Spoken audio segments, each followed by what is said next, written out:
You know, one of the things that, despite all of our education and all the places that we go and learning what we do and how we do it, one of the things the seminary just does not teach is how to be with people in their suffering. And in many ways, it's just something that unfortunately comes through experience. And no matter how often we are in those moments, we're never quite sure what to say or how to say it. And several weeks ago, I had a sad situation with some family at Old St. Patrick's, where I am, and their grandson died, and died suddenly. He was 26. He died in a car crash up in northern Wisconsin. And they asked me if I would do the funeral, and it was out in Chicago Heights. And I went out to the funeral home to be with them, and I got there early enough because I knew that the family would be there at a certain time, so I went out there to be with them as they were walking into the parlor for the very first time. And it was very, very sad, as you can imagine. And as I was there and the family walked into the funeral home, of course, they were deeply distressed and in tears. And as the doors opened and they were walking in to see their son and brother for the first time, one of the sisters just really melted and just absolutely broke down. And she just was in deep, deep anguish and tears. And she reached down to her dad and she said, "Dad, I can't breathe. I can't breathe. I think I'm going to throw up. I can't breathe." And he just said to her so gently, "Slowly, slowly, just breathe, just breathe. It'll be okay."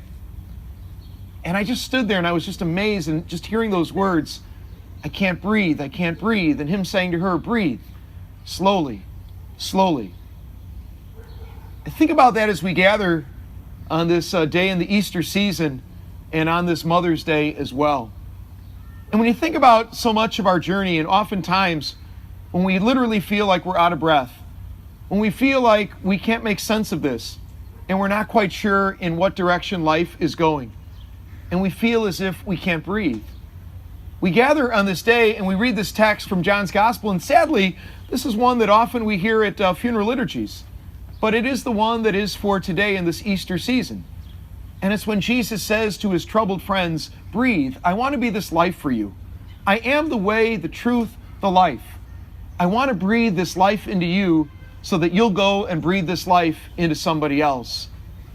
I know that this is not a commercial announcement for Little Company of Mary, but having had a dad who's has been on staff there since 1960, I think I know a little bit about Little Company of Mary.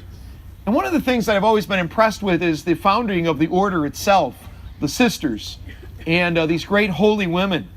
And the way in which the order got started was through their foundress, Mary Potter. And Mary Potter, one night, had a dream. And her dream, she was from England, and she had a dream that she was envisioning Mary at the foot of the cross. And not just Mary at the foot of the cross, but she was envisioning in this dream who was there with Mary, and some of the women, and the beloved disciple. And from that vision, she formed this order in which she calls it, obviously, the Little Company of Mary. The Company of Mary, those women and men who gathered around Mary in her time of distress at the foot of the cross. It's to be in company with one another. We gather on this day, and so many of you are going to be walking because we're in company with one another. We're in company with those of us who might be out of breath. We're in company with those of us who might be suffering. We're in company and solidarity with those who are suffering and those who sadly are fighting this great fight against breast cancer and other forms of cancer as well. We know that in Chicago there's two seasons, right? We talk about winter and road construction. And the road construction season is the one that frustrates us most of all, because the roads are broken. Things are deteriorating. And so we have to find a new path. When we gather on this day and we hear those words of Jesus, "I'm the way, I'm the path," it means that we got to be on that path with one another. So it's good to be here in company with all of you, to give each other hope, to walk this path together, and to breathe new life into those who are seeking new life. And so in our tradition, we gather and we ask the Lord to breathe life into the soul of the neighborhood, into the soul of all who walk today, into the soul of all those who join in company with one another. May the Lord of life be with us and guide us each step of the way so that we'll continue to breathe that life into those in our world.